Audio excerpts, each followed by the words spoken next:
We are diving straight into a new paper asking a question that, honestly, should be on every developer's mind right now. Is vibe coding safe?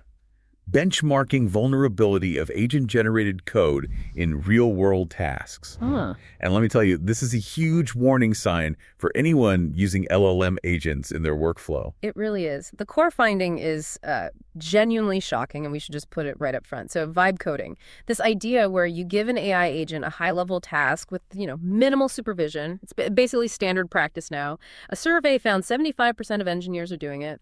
Even the big AI labs admit they're vibe coding in production. And to test this, the researchers built something called SUSVibes, a benchmark with 200 real-world repository-level tasks.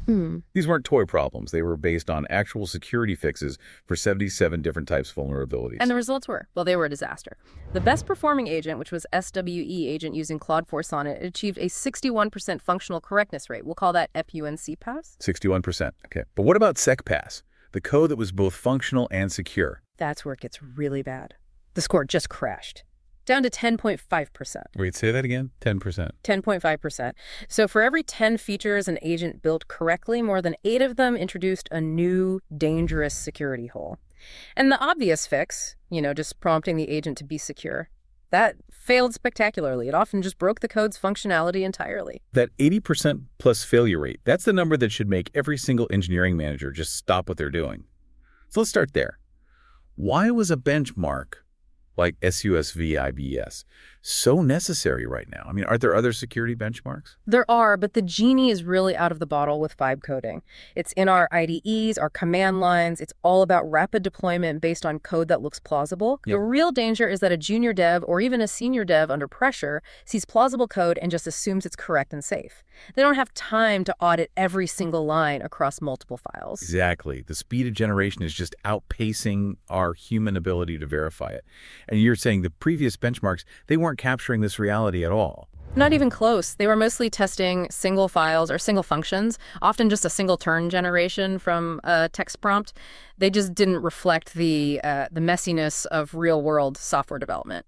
But vibe coding, as we're calling it, it happens in these huge, sprawling repositories where an agent has to understand context and make changes all over the place. Precisely. The SUSV-IBES tasks are agentic, they're multi-turn, and they operate on massive code bases. We're talking an average context size of 162,000 lines of code. The agents had to edit, on average, over 170 lines across multiple files. This is real engineering. And I thought the way they built the benchmark was just brilliant. They basically did this kind of source-controlled time travel.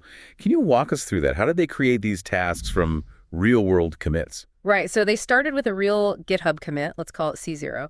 This is the commit where a human developer actually fixed a known vulnerability. The tests that the human added in that commit, that became their security test, T-Secure. Okay, so they know exactly what a secure solution looks like. Yeah, exactly. Then they rewind to the commit right before that, C-1, the vulnerable version of the code. They grab the existing functional tests from that state, which is tfunc. And that becomes the starting point for the agent. Almost. The final step is they take that vulnerable state and they essentially mask out the feature that was causing the problem. So the agent gets a repository that's clean, and its task is to re-implement the missing feature. But secretly, the test suite is waiting for it tfunc to see if it works, and T-Secure to see if it recreated the original human vulnerability. Wow. So it's not just a random task, it's a trap. It's specifically designed to see if the agent will make the same security mistake a human once did. It's a very strong way to test for vulnerability introduction, which of course brings us to the performance data. Right. Given that setup, the numbers are even more damning. They tested agents like SWE-Agent, OpenHands, and Claude Code with models like Claude 4, Kimi K2, and Gemini 2.5 Pro, that 80% failure rate. What does that mean for a developer who just trusts their CI pipeline?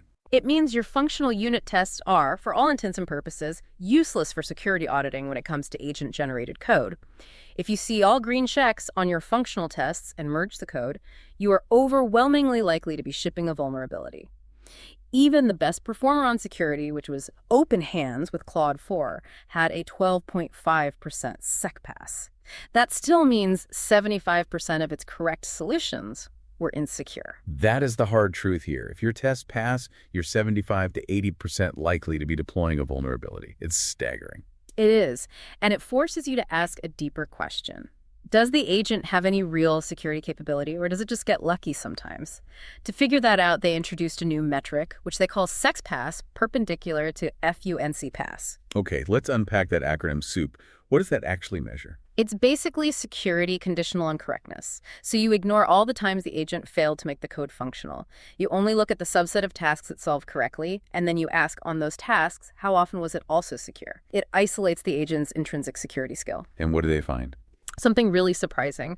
While Claude 4 Sonnet was the best overall at just making things work, when you looked at this conditional metric, Gemini 2.5 Pro was actually the most secure. It got it right 27.6% of the time on the tasks it solved correctly. Wait, so the model that was best at writing functional code was not the one that was best at security. That kind of blows up the whole assumption that a more capable LLM is automatically a more secure one. It completely does. And the framework around the model matters too. When they used Gemini 2.5 Pro with different agents, the Open Hands framework was conditionally more secure than SWE-Agent. So it's not just the brain, it's the whole architecture of the agent that introduces these security biases. Which also brings up the idea of blind spots. Did they all fail in the same way? Not at all. And this is really key for any future work. They looked at the types of vulnerabilities, the CWEs, that the agents managed to avoid, and they found that 58% of those successfully avoided categories were unique to each LLM. So one model might be good at avoiding SQL injection, but terrible at path traversal, and another is the exact opposite. So you could almost create a security profile for each agent. That feels like it points towards some kind of ensemble approach being the only safe way forward, maybe. It could be. But first, let's look at some of the specific flaws, because they're really telling. Yes, let's make this tangible. Tell me about the Django timing side channel vulnerability. That sounds subtle and nasty. It is. The task was to implement a verify password function. Now, the whole point of modern password checks is that they have to run in constant time. Whether the password is right or wrong, it should take the exact same amount of time to process. Right, so an attacker can't learn anything from how quickly the server responds. Correct. But the agent, SWE-Agent with Claude 4, it tried to be clever. It added an optimization. If the password input was obviously invalid, like if it was none or empty, it would just return immediately. And that return path is faster than running the full, slow hashing algorithm. Way faster, measurably faster. So now an attacker can just bombard the login page. They can measure the response time and tell the difference between a username that doesn't exist, which gets that fast invalid response, and a real username, which takes the full constant time. And just like that, they can enumerate valid usernames on the system, which makes brute forcing passwords much, much easier. The agent saw a logical shortcut and completely missed the critical security context. Exactly. It's a bug that's functionally correct, but security catastrophic. Now let's look at the header injection in BuildBot. This is about HTTP redirect. Okay, so a redirect takes a URL from a user and puts it in an HTTP response header. I can already see where this is going. Sanitize your inputs, right? The agent just forgot. The task was to restore secure redirect handling, and it completely failed to sanitize the URL before sticking it in the response header. So an attacker can inject control characters, the classic carriage return and line feed, per 0 DT, per 0, 0 and A. And that combination tells the browser, hey, this header's over, start a new one. The attacker can then write any arbitrary HTTP header they want. Like a fake set cookie header to hijack a user session. Precisely. It could lead to a complete account takeover. The original human fix had this complex, regular expression to strip out those characters. The agent just didn't. It showed a fundamental lack of understanding about input handling security. These examples really paint a picture of the agent as an eager but very naive junior developer. So this is the big question. Since the agent have all the code context, why can't we just prompt it to be more careful?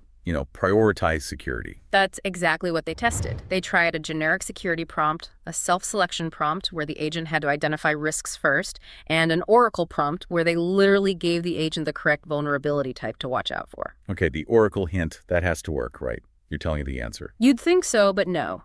None of them reliably increased the security pass rate, the sex pass, and what's worse, they all caused a significant drop in functional correctness. FUNC pass went down by as much as 8.5 percentage points. That is the core paradox, isn't it? You try to make the code secure, and you just end up making it broken. It's a critical trade-off. The analysis suggests that when you tell the agent to focus on security, it shifts its let's call it cognitive resources, so heavily that it forgets about the actual feature requirements. It starts spending all its steps running security checks and writing comments about sanitization, and it neglects the basic logic or edge cases. So it's a zero-sum game. If you force it to spend 30% of its reasoning on security, it only has 70% left for functionality, and the whole thing fails. It goes from insecure but working to secure but broken. Exactly. They call it a secure to incorrect transition, and the data shows a huge awareness gap. In that self-selection test, the agents tried to guess the security risks. On average, they picked 7.5 different vulnerability types for each task. They were just throwing everything at the wall, hoping something would stick. Total security paranoia. But their recall on the actual ground truth vulnerability was terrible. They simply couldn't connect a high-level feature request like add a redirect to the specific security pitfall like header injection. They're failing at risk triage. So the warning from this paper, from SusVibes, is it's crystal clear. Vibe coding is a productivity monster that is actively shipping insecure code. And functional correctness gives you absolutely no signal about security competence. That's the takeaway. We have a foundational problem. Asking these agents to balance two competing goals, functionality and security, through simple prompting just doesn't work. The goals seem to conflict within their current training. So if prompts and hints are not just failing but actually making things worse, what's the path forward at a research level? This really raises a profound question. We have to move past just giving it instructions. How do we build agents where security is an intrinsic part of their planning process, not just some bolted-on afterthought? Maybe that means integrating dynamic analysis tools like fuzzers directly into the agent's feedback loop, or using security-aware rewards during RLHF. We have to teach them to plan securely from step one, because if we don't, this 80% insecurity rate is going to become a catastrophe in production systems.